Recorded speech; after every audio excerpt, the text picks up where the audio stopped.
Yemen के दक्षिणी अलगाववादी संगठन सदर्न ट्रांजिशनल काउंसिल यानी एसटीसी के 50 से ज़्यादा वरिष्ठ अधिकारी सऊदी अरब की राजधानी रियाद पहुंचने के बाद रहस्यमय तरीके से लापता हो गए हैं। एसटीसी के वरिष्ठ विदेशी मामलों के अधिकारी उम्र अल बिद ने दावा किया है कि यह प्रतिनिधिमंडल के रियाद एयरपोर्ट पहुंचते ही सऊदी अधिकारियों ने उन्हें बस में बैठाया और इसके बाद से किसी से कोई संपर्क नहीं हो पाया है। फ़ोन कॉल जा रही है लेकिन कोई उठा नहीं रहा है। परिवार वालों को भी कोई जवाब नहीं दिया जा रहा है। एसटीसी का आरोप है कि उनके नेताओं को मनमाने ढंग से हिरासत में लेकर अज्ञात स्थान पर रखा गया है और उनकी सुरक्षा की पूरी जिम्मेदारी सऊदी अरेबिया की है। इसी बीच एसटीसी के एक वरिष्ठ नेता मोहम्मद अल गैथी के सोशल मीडिया अकाउंट से पोस्ट सामने आई है जिसमें रियाद पहुंचने और सकारात्मक माहौल में बातचीत शुरू होने की बात कही जा रही है, लेकिन एसटीसी इसे दबाव में डलवाया गया संदेश बता रही है। उधर एसटीसी प्रमुख और यूएई समर्थित नेता अदरियुस अल जुबैदी आखिरी वक्त पर सऊदी दौरे से पीछे हट गए। अफवाह उड़ी कि वे पहाड़ों में कहीं भाग गए हैं, लेकिन एसटीसी इसका खंडन कर रही है कि जुबैदी अदन में मौजूद हैं। इसी बीच यमन की अंतर्राष्ट्रीय मान्यता प्राप्त सरकार के प्रेसिडेंशियल लीडरशिप काउंसिल ने जुबैदी पर हाई ट्रेजन यानी देशद्रोह का आरोप लगाते हुए उनकी सदस्यता छीन ली है। जांच शुरू कर दी गई और उन पर सशस्त्र गुट बनाने, नागरिकों की हत्या, सैन्य ठिकानों को नुकसान पहुंचाने जैसे गंभीर आरोप लगाए गए हैं। साथ ही एसटीसी से जुड़े अन्य प्रतिनिधियों को भी परिषद से बाहर कर दिया गया। अब तस्वीर और भी डरावनी हो जाती है जब सऊदी समर्थित बलों के अदन की ओर बढ़ने की खबरें सामने आती हैं। एसटीसी मानता है कि अदन अभी उसके नियंत्रण में है, लेकिन हदरमौत और अल महरा जैसे इलाकों से उसे पीछे हटना पड़ा है, जहां सऊदी समर्थित सेनाओं ने दोबारा कब्जा कर लिया है। यही नहीं, सऊदी अरब ने जुबैदी के गृह प्रांत अल दाले पर कम से कम 15 हवाई हमले किए, जिनमें 2 लोग मारे गए हैं और 14 के आसपास लोग इसमें घायल हो गए हैं। सऊदी सेना इन हमलों को प्री एम्प्टिव स्ट्राइक यानी पहले से की गई कार्रवाई बता रही है ताकि संघर्ष को बढ़ने से रोका जा सके, लेकिन एसटीसी इसे पूरी तरह नाजायज करार दे रही है और कह रही है कि अदन और अल दाले पर हमलों का कोई सीमा सुरक्षा से लेना देना ही नहीं है। इसी दौरान हदरमौत के सियोन शहर के ऊपर सऊदी लड़ाकू विमानों की उड़ान और अदन के राष्ट्रपति भवन अल माशी के ऊपर ड्रोन देखे जाने की खबरें माहौल को और गरमा दिया है। अब इस पूरे संकट की जड़ में एक और बड़ा टकराव खुलकर सामने आया है, वो है सऊदी अरब और यूनाइटेड अरब अमीरात्स के बीच बढ़ता तनाव। एसटीसी लंबे समय से यूएई के समर्थन से दक्षिण यमन को अलग देश बनाने की मांग करता रहा है, लेकिन उसी तरह जैसे 1990 से पहले दक्षिण यमन एक अलग मार्क्सवादी लेनिनवादी देश था, लेकिन अब सऊदी अरब खुलकर यूएई पर आरोप लगा रहा है कि वे यमन में अलगाववादियों को हथियार और समर्थन देकर पूरे क्षेत्र को अस्थिर कर रहा है।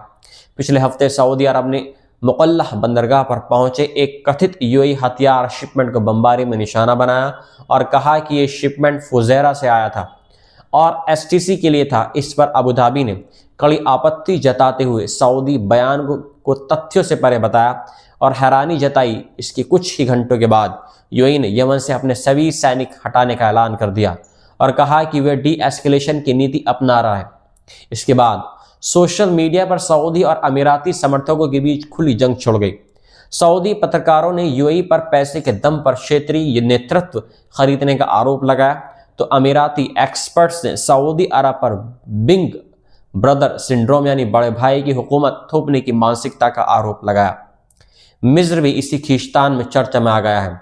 अब जब यूएई समर्थक एक्सपर्ट्स ने काहिरा को स्थिरता के धड़े का हिस्सा बताया, जबकि मिस्र ने सार्वजनिक रूप से कहा कि यमन और सूडान जैसे मुद्दों पर उसकी राय सऊदी अरब से मेल खाती है।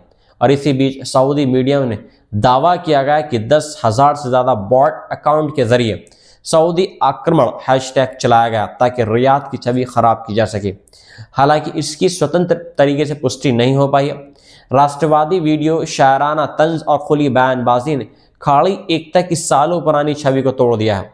एक्सपर्ट्स मान रहे हैं कि यमन अब सिर्फ एक गृह युद्ध नहीं रहा, बल्कि सऊदी अरब और यूएई के बीच क्षेत्रीय नेतृत्व की जंग का एक मैदान बन चुका है, जहां एसटीसी के लापता नेता, हवाई हमले, अदन की और बढ़ती सेनाएं और सोशल मीडिया की लड़ाइयां 2026 में पश्चिम एशिया की राजनीति को पूरी तरीके से एक नया रूप दे सकती हैं और आने वाले दिनों में इससे भी बड़े टकराव के संकेत साफ दिखाई दे रहे हैं। यमन के दक्षिणी अलगाववादी संगठन सदर्न ट्रांजिशनल काउंसिल यानी एसटीसी के 50 से ज्यादा वरिष्ठ अधिकारी सऊदी अरब की राजधानी रियाद पहुंचने के बाद रहस्यमय तरीके से लापता हो गए हैं।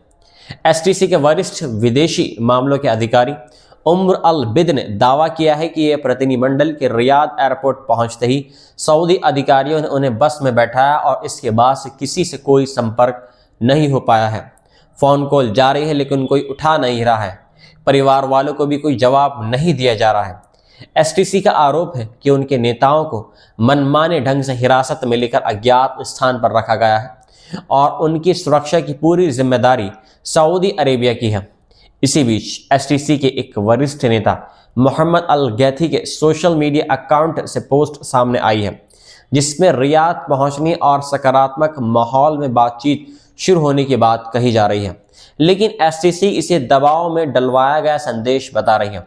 उधर एसटीसी प्रमुख और यूएई समर्थित नेता अदरियुस अल जुबैदी आखिरी वक्त पर सऊदी दौरे से पीछे हट गए। अफवाह उड़ी कि वे पहाड़ों में कहीं भाग गए हैं, लेकिन एसटीसी इसका खंडन कर रही है कि जुबैदी अदन में मौजूद हैं। इसी बीच यमन की अंतर्राष्ट्रीय मान्यता प्राप्त सरकार के प्रेसिडेंशियल लीडरशिप काउंसिल ने जुबैदी पर हाई ट्रेजन यानी देशद्रोह का आरोप लगाते हुए उनकी सदस्यता छीन ली है। जांच शुरू कर दी गई और उन पर सशस्त्र गुट बनाने, नागरिकों की हत्या, सैन्य ठिकानों को नुकसान पहुंचाने जैसे गंभीर आरोप लगाए गए हैं। साथ ही एसटीसी से जुड़े अन्य प्रतिनिधियों को भी परिषद से बाहर कर दिया गया। अब तस्वीर और भी डरावनी हो जाती है जब सऊदी समर्थित बलों के अदन की ओर बढ़ने की खबरें सामने आती हैं। एसटीसी मानता है कि अदन अभी उसके नियंत्रण में है, लेकिन हदरमौत और अल महरा जैसे इलाकों से उसे पीछे हटना पड़ा है, जहां सऊदी समर्थित सेनाओं ने दोबारा कब्जा कर लिया है। यही नहीं, सऊदी अरब ने जुबैदी के गृह प्रांत अल दाले पर कम से कम 15 हवाई हमले किए, जिनमें 2 लोग मारे गए हैं और 14 के आसपास लोग इसमें घायल हो गए हैं। सऊदी सेना इन हमलों को प्री एम्प्टिव स्ट्राइक यानी पहले से की गई कार्रवाई बता रही है ताकि संघर्ष को बढ़ने से रोका जा सके, लेकिन एसटीसी इसे पूरी तरह नाजायज करार दे रही है और कह रही है कि अदन और अल दाले पर हमलों का कोई सीमा सुरक्षा से लेना देना ही नहीं है। इसी दौरान हदरमौत के सियोन शहर के ऊपर सऊदी लड़ाकू विमानों की उड़ान और अदन के राष्ट्रपति भवन अल माशी के ऊपर ड्रोन देखे जाने की खबरें माहौल को और गरमा दिया है। अब इस पूरे संकट की जड़ में एक और बड़ा टकराव खुलकर सामने आया है, वो है सऊदी अरब और यूनाइटेड अरब अमीराट्स के बीच बढ़ता तनाव। एसटीसी लंबे समय से यूएई के समर्थन से दक्षिण यमन को अलग देश बनाने की मांग करता रहा है, लेकिन उसी तरह जैसे 1990 से पहले दक्षिण यमन एक अलग मार्क्सवादी लेनिनवादी देश था, लेकिन अब सऊदी अरब खुलकर यूएई पर आरोप लगा रहा है कि वे यमन में अलगाववादियों को हथियार और समर्थन देकर पूरे क्षेत्र को अस्थिर कर रहा है।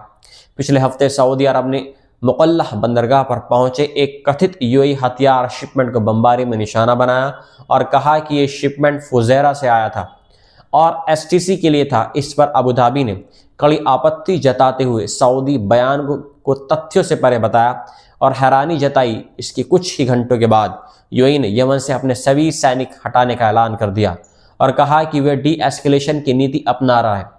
इसके बाद सोशल मीडिया पर सऊदी और अमीराती समर्थकों के बीच खुली जंग छिड़ गई। सऊदी पत्रकारों ने यूएई पर पैसे के दम पर क्षेत्रीय नेतृत्व खरीदने का आरोप लगाया, तो अमीराती एक्सपर्ट्स ने सऊदी अरब पर बिग ब्रदर सिंड्रोम यानी बड़े भाई की हुकूमत थोपने की मानसिकता का आरोप लगाया। मिस्र भी इसी खींचतान में चर्चा में आ गया है। अब जब यूएई समर्थक एक्सपर्ट्स ने काहिरा को स्थिरता के धड़े का हिस्सा बताया, जबकि मिस्र ने सार्वजनिक रूप से कहा कि यमन और सूडान जैसे मुद्दों पर उसकी राय सऊदी अरब से मेल खाती है। और इसी बीच सऊदी मीडिया में दावा किया गया कि 10,000 से ज़्यादा बॉट अकाउंट के जरिए सऊदी आक्रमण हैशटैग चलाया गया ताकि रियाद की छवि खराब की जा सके। हालांकि इसकी स्वतंत्र तरीके से पुष्टि नहीं हो पाई।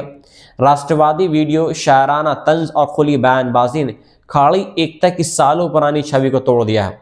एक्सपर्ट्स मान रहे हैं कि यमन अब सिर्फ एक गृह युद्ध नहीं रहा, बल्कि सऊदी अरब और यूएई के बीच क्षेत्रीय नेतृत्व की जंग का एक मैदान बन चुका है, जहां एसटीसी के लापता नेता, हवाई हमले, अदन की और बढ़ती सेनाएं और सोशल मीडिया की लड़ाइयां 2026 में पश्चिम एशिया की राजनीति को पूरी तरीके से एक नया रूप दे सकती हैं और आने वाले दिनों में इससे भी बड़े टकराव के संकेत साफ दिखाई दे रहे हैं।